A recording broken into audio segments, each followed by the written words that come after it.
नमस्कार, मैं हूं आपके साथ शिखा ठाकुर। हमारे खास प्रोग्राम क्या कहते हैं नरेंद्र मोदी में आज आपको सुनवाएंगे पीएम मोदी का वो ऐतिहासिक भाषण जो उन्होंने 29 अप्रैल 2017 को नई दिल्ली में दिया।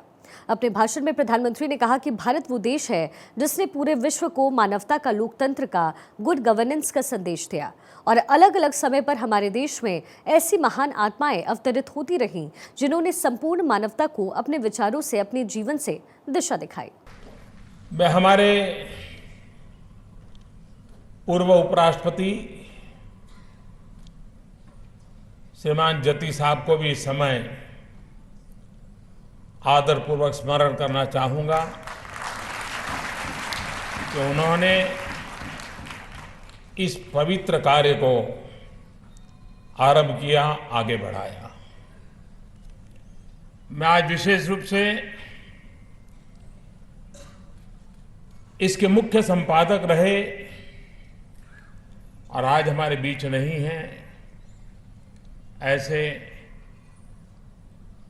कुलबुर्गी जी को भी नमन करता हूं कि जिन्होंने इस कार्य के लिए अपने आप को खपा दिया था। आज वो जहां होंगे उनको सबसे ज्यादा संतोष होता होगा कि जिस काम को उन्होंने किया था वो आज पूर्णता पर पहुंच चुका है। हम सब लोग राजनीति से दलदल में डूबे हुए लोग हैं।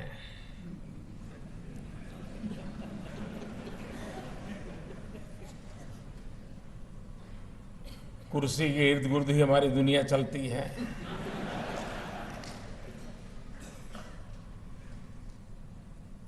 और अक्सर हमने देखा है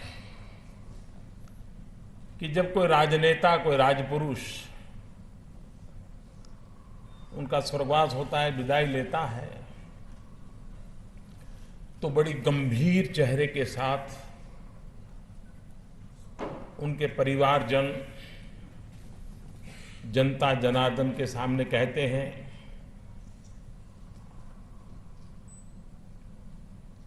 कि मैं अपने पिताजी के अधूरे काम पूरा करूंगा।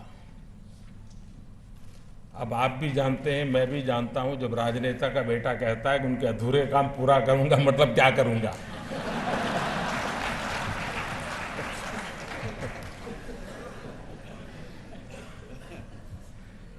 राजनीतिक दल के लोग भी जानते हैं कि इसने जब कह दिया कि मैं उनके अधूरे काम पूरा करूंगा तो इसका मतलब क्या होता है। लेकिन मैं अरविंद जी को बधाई देता हूं कि सच्चे अर्थ में ऐसे काम कैसे पूरे किए जाते हैं।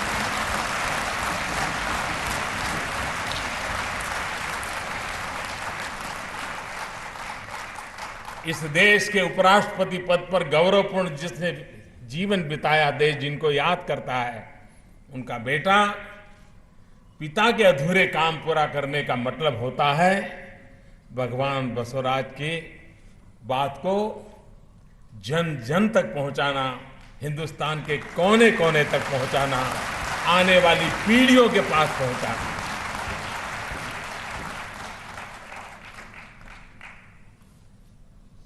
जति साहब स्वयं तो हमारे लिए बहुत आदर्श की बातें रख के गए हैं, लेकिन भाई अरविंद भी अपने इस उत्तम कार्य के द्वारा खास करके राजनीतिक परिवारों के लिए एक उत्तम आदर्श प्रस्तुत किया है।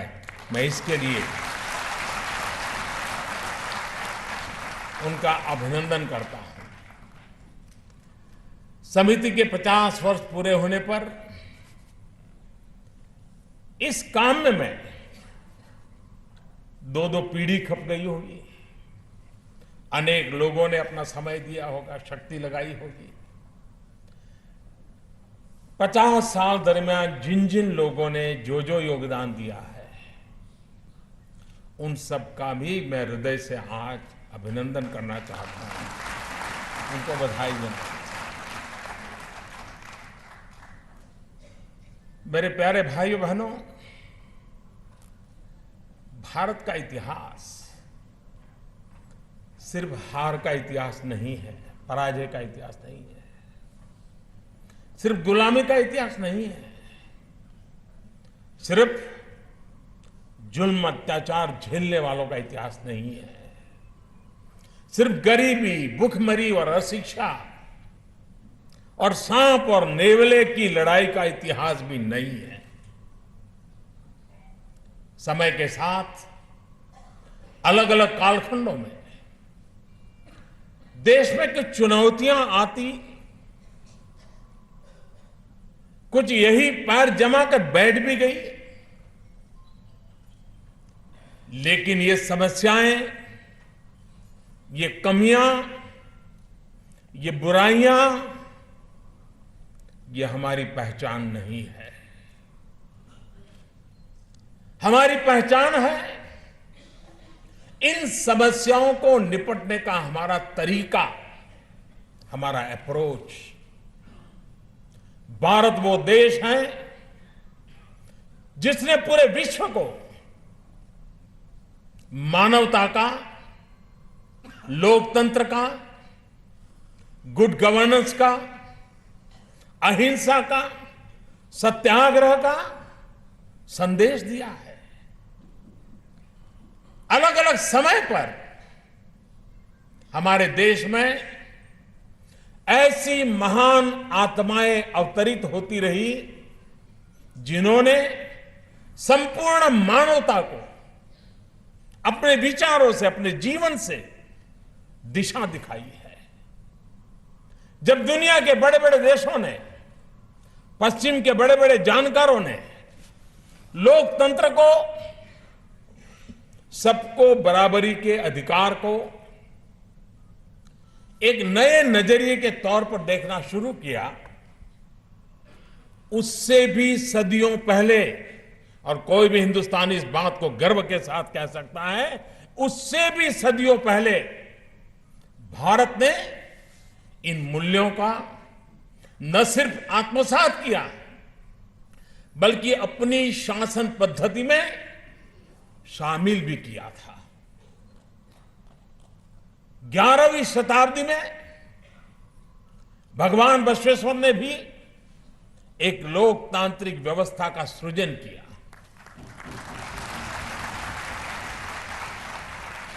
उन्होंने अनुभव मंडप नाम की एक ऐसी व्यवस्था विकसित की जिसमें हर तरह के लोग, गरीब हो, दलित हो, पीड़ित हो, शोषित हो, वंचित हो, वहां आकर के सबके सामने अपने विचार रख सकते थे।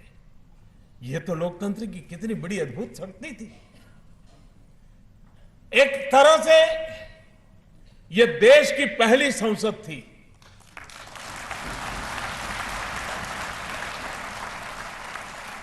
यहां हर कोई बराबर के थे, कोई ऊंच नहीं, भेदभाव नहीं, मेरा तेरा कुछ नहीं। भगवान बसवेश्वर का वचन,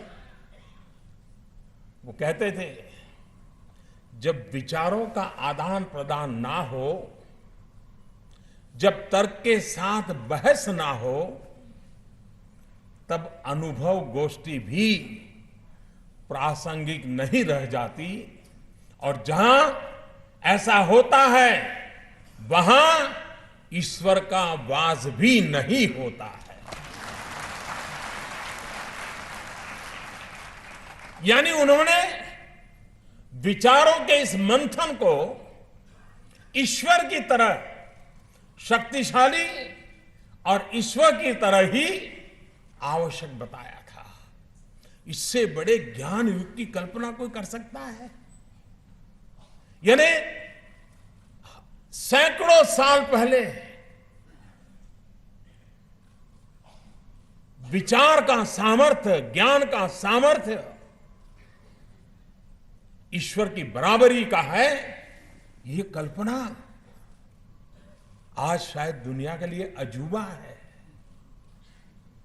अनुभव मंडप में अपने विचारों के साथ महिलाओं को खुलकर के बोलने की स्वतंत्रता थी।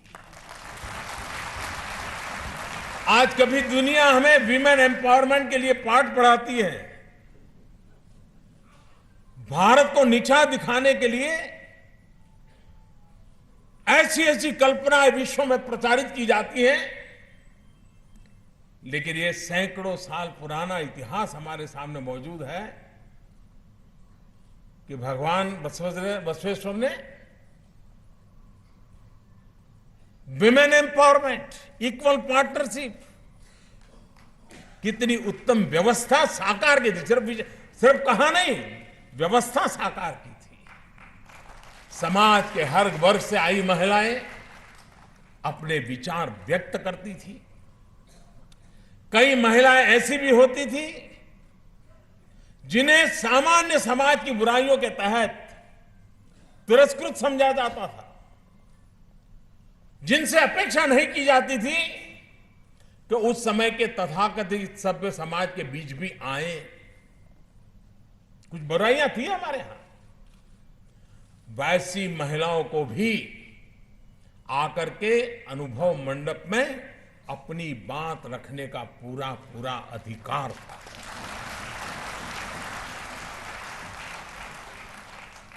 महिला सशक्तिकरण को लेकर उस दौर में ये कितना बड़ा प्रयास था, कितना बड़ा आंदोलन था, हम अंदाज लगा सकते हैं।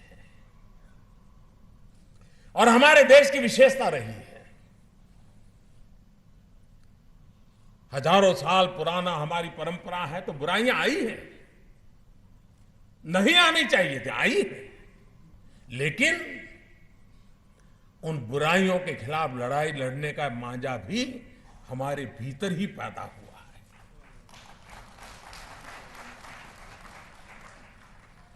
जिस समय राजा राममोहन राय ने विधवा विवाह की बात रखी होगी, उस समय के समाज ने कितना उनकी आलोचना की होगी, कितनी कठिनाइयां आई होगी, लेकिन वो अड़े रहे। माताओं बहनों के साथ एक घोर अन्याय है, अपराध है समाज का, ये जाना चाहिए, करके दिखाया। और इसलिए मैं कभी कभी सोचता हूं, 3 तलाक को लेकर के आज इतनी बड़ी बहस चल रही है,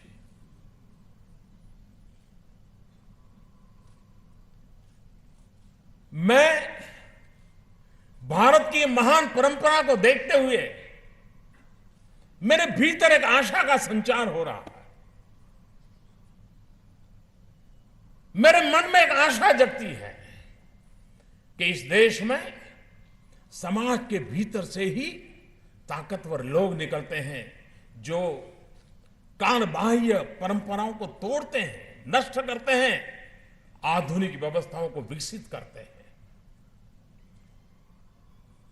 मुसलमान समाज में से भी ऐसे प्रबुद्ध लोग पैदा होंगे, आगे आएंगे, और मुस्लिम बेटियों को उनके साथ जो गुजर रही है, जो बीत रही है, उसके खिलाफ वो खुद लड़ाई लड़ेंगे और कभी न कभी रास्ता निकालेंगे।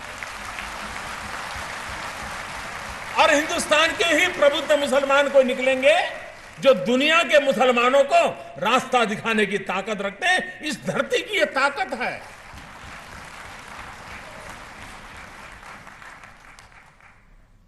और तभी तो उस कालखंड में ऊंच नीच छूत अछूत चलता होगा, तब भी भगवान बसवेश्वर कहते थे, नहीं, उस अनुभव मंडप में आकर के उस महिला को भी अपनी बात कहने का हक है।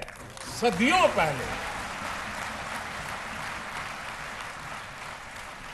ये भारत की मिट्टी की ताकत है कि 3 तलाक के संकट से गुजर रही हमारी माताओं बहनों को भी बचाने के लिए उसी समाज से लोग आएंगे।